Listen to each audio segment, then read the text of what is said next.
Hello to fiction, welcome back to the brand new video and get ready to dive into the automobile knowledge ocean। और आज इस video में हम बात करेंगे इंडिया में यूज कार बाइंग करने की complete guide from A to Z। तो ऑटो फिक्शन को सब्सक्राइब करें ऐसी ही अमेजिंग वीडियोस देखते रहने के लिए बेल आइकन के साथ। So welcome to Auto fiction.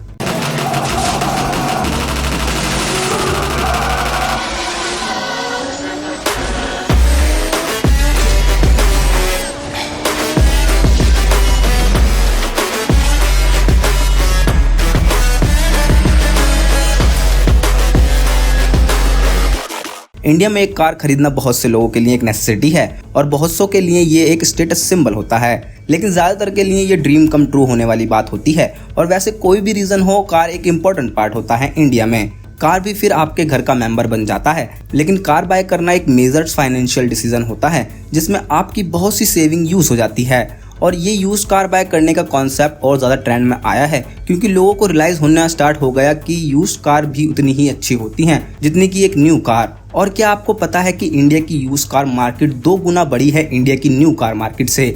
इसलिए यहाँ की यूज कार मार्केट में काफ़ी स्कैम और फ्रॉड भी होते हैं और हमें यूज कार बाय करने के लिए बहुत सारी रिसर्च करनी पड़ती है और थोड़ा रिस्क भी लेना पड़ता है। लेकिन इस वीडियो में हम आपको कंप्लीट गाइड देंगे यूज कार बाय करने की। उससे पहले बात करते हैं why should you buy a used car. Affordability, ये बात सबको पता है कि यूज्ड कार मोर अफोर्डेबल होती हैं as compare to new one. Low depreciation rate, हाँ जी, यही मेन रीज़न है कि क्यों यूज्ड कार का कॉस्ट कम होता है। और डेप्रिसिएशन रेट वो लॉस है जो आपकी कार की वैल्यू कम करता है।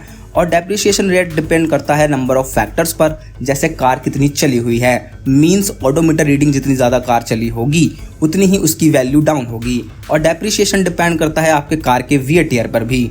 लोअर इंश्योरेंस प्रीमियम्स, किसी भी कार की इंश्योरेंस पॉलिसी डायरेक्टली डिपेंड करती है कार की एज में, जिसका मतलब यह हुआ कि न्यू कार की इंश्योरेंस ज़्यादा कॉस्टली होगा और यूज कार का इंश्योरेंस कॉस्ट कम। और जब आपने यूज कार खरीदने का प्लान बना ही लिया है तो ये बातें आपको ध्यान रखनी चाहिए। सिलेक्टिंग द कार, ये सबसे क्रूशियल एस्पेक्ट होता है एक कार खरीदते वक्त। सबसे समझदार और पॉकेट फ्रेंडली तरीका यही है कि आप अपनी नीड्स और लाइफस्टाइल को देखते हुए अपनी कार को सिलेक्ट करें। फॉर एग्जाम्पल, अगर आपने बिग SUV ले ली अपनी डेली कम्यूट के लिए जबकि आपकी बड़ी फैमिली भी नहीं है, आप सिंगल ही हो, और अगर आपकी बड़ी फैमिली है और आपने कॉम्पैक्ट सेडान सेलेक्ट कर ली तो वो भी वेस्ट ही है। इसलिए यूज कार खरीदते वक्त भी आपको अपनी नीड्स को थ्रो आउट स्टडी करना चाहिए कार बाय करने से पहले। उसके बाद आता है कि यूज कार देखने कहाँ जाएं। Exploring the all buying locations, और जब आपको पता चल गया है कि आपको कौन सी कार लेनी है तो अब टाइम आता है उसे जाकर देखने का। और इसके लिए आपके पास बहुत से ऑप्शंस हैं। जब बात है यूज कार बाय करने की, जैसे कि आप डायरेक्टली ओनर से बाय कर सकते हैं, यूज कार डीलर्स पर जा सकते हैं, और बहुत से ऐसे सर्विस प्रोवाइडर भी हैं ऑनलाइन जो आपको सर्टिफाइड यूज कार सेल करते हैं, लाइक Cars24 एंड स्पिनी, जहां आपको प्री इंस्पेक्ट कार मिलेंगी। पर ये एज कम्पेयर टू अदर्स थोड़ी कॉस्टली होती हैं, पर आपका रिस्क खत्म हो जाता है।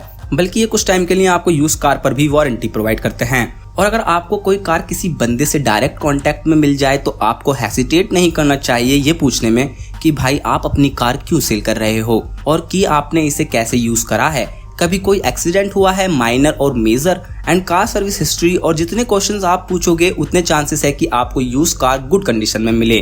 तो ये वो जगह है जहां आप अपनी कार हंट कर सकते हो। Number 1, directly from the owner. इस जोन में बार्गेनिंग के चांसेस बहुत ही ज़्यादा होते हैं क्योंकि इसमें ब्रोकर्स को आप एलिमिनेट कर देते हो और आप डायरेक्टली ओनर से बात करते हो। लेकिन ये थोड़ा डिफिकल्ट मेथड है क्योंकि एक डायरेक्ट जेन्युइन ओनर ढूंढना मुश्किल है और फिर इस कंडीशन में आपको सेल्फ ही कार को चेक करना होगा या फिर आप किसी मैकेनिक को साथ लेकर जाएं, वो बेटर है। Number 2, neighbourhood pre owned dealer.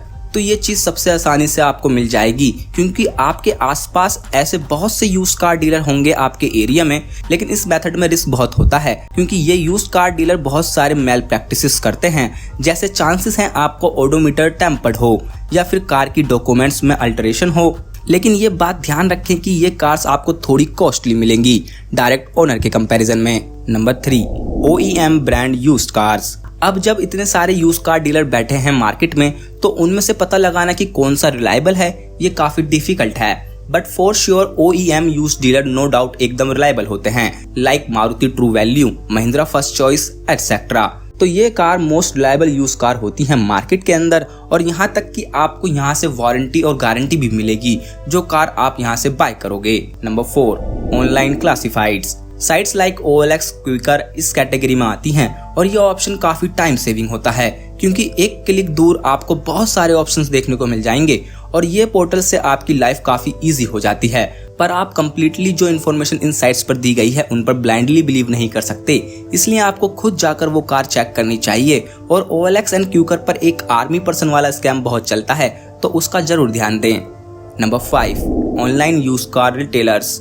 Just like traditional e-commerce platform, वैसे ही ऑनलाइन यूज कार रिटेलर्स आपकी सारी प्रॉब्लम सॉल्व कर देते हैं कार बाय करने के वक्त। और ऐसे ऑनलाइन रिटेलर्स का फायदा होता है कि इनके पास जो कार होती है वो सर्टिफाइड और रिफर्बिश्ड कार होती हैं लाइक OEM, इसलिए ये प्लेटफॉर्म भी कम्प्लीटली रिलायबल, ट्रांसपेरेंट और ट्रस्टवर्दी होते हैं। और ऐसे ऑनलाइन यूज कार रिटेलर्स के 2 एग्जाम्पल हैं, Cars24 एंड स्पिनी। और आप यहाँ यूज कार को फाइनेंस भी करा सकते हो और कार डॉक्यूमेंट्स भी बिना हैसल के ले सकते हो। और इसके साथ साथ ये बहुत सी फैसिलिटीज देते हैं, टेस्टिंग दी कार।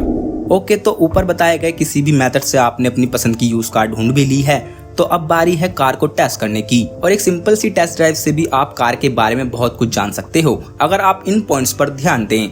तो सबसे पहले आपकी टेस्ट ड्राइव थोड़ी लॉन्ग होनी चाहिए जिससे आप व्हीकल की वर्किंग कंडीशन को जान सको।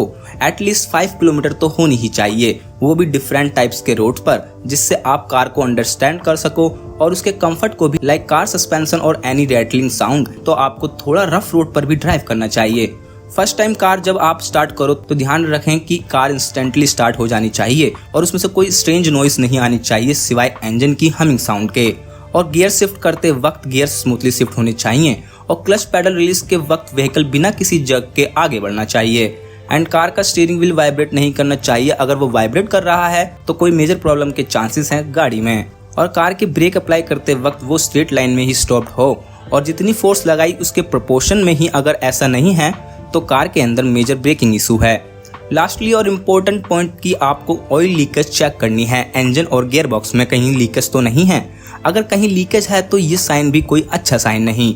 और आपको एग्जॉस्ट के स्मोक पर भी ध्यान देना चाहिए, वहां से ब्लू या ब्लैक स्मोक तो नहीं निकल रहा है या फिर ऑयल तो नहीं आ रहा है एग्जॉस्ट से। टेस्ट ड्राइव लेने के बाद अब आप कार को 50% जान चुके हो और आपको कार भी पसंद आ रही है, तो अब ये नेक्स्ट स्टेप फॉलो करके एक शॉर्ट इंस्पेक्शन करें। Check relevant car documents like RC, insurance, pollution certificate, road tax clearance है कि नहीं है and any kind of loan on the car, ये सब आपको चेक करना है। Check the meter reading.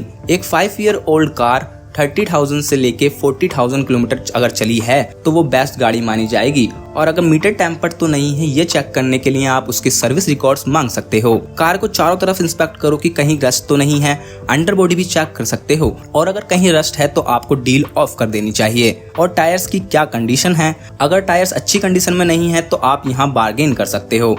और कार प्रॉपर अलाइन होनी चाहिए एक स्ट्रेट सरफेस पर। कार को 10 से 20 की स्पीड पर कार को स्ट्रेट लाइन में जाने दें। अगर कार स्ट्रेट नहीं जाती तो अलाइनमेंट बिगड़ी हुई है और कार के पहले कभी पास्ट में एक्सीडेंट होने के चांसेस भी हैं। और मेजर एक्सीडेंट चेक करने के लिए आप कार पिलर्स और डोर रबर बीडिंग को रिमूव करके चेक कर सकते हो, वहां से आपको पता चल जाएगा कार मेजर एक्सीडेंट तो नहीं है। और कार सस्पेंशन में से कोई नॉइज नहीं आनी चाहिए और आपको कंफर्टेबल राइड मिले। और आप एक नजर मार भी लें सोकर सस्पेंशन स्प्रिंग्स और बुशिंग्स पर कि वो कहीं से लीक्स तो नहीं है। Check whether AC is working properly or not. Check all the lights, dipper, hazards, indicator, brake lights, headlamp and reverse light, ये सब टॉप वर्किंग कंडीशन में होनी चाहिए। Electrical components like ORVMs, electric rear view mirror, ये सब भी सही काम कर रहे हों। तो ये सब स्टेप्स फॉलो करने के बाद आप गुड टू गो हो कार बाय करने के लिए और आप अपनी कार को एक पीस ऑफ माइंड के साथ बाय कर सकते हो। तो यही थी complete use car buying guide. तो वीडियो को लाइक करें, शेयर करें और ऑटोफिक्शन यूट्यूब चैनल को सब्सक्राइब करें ऐसी ही अमेजिंग वीडियोस देखते रहने के लिए बेल आइकन के साथ।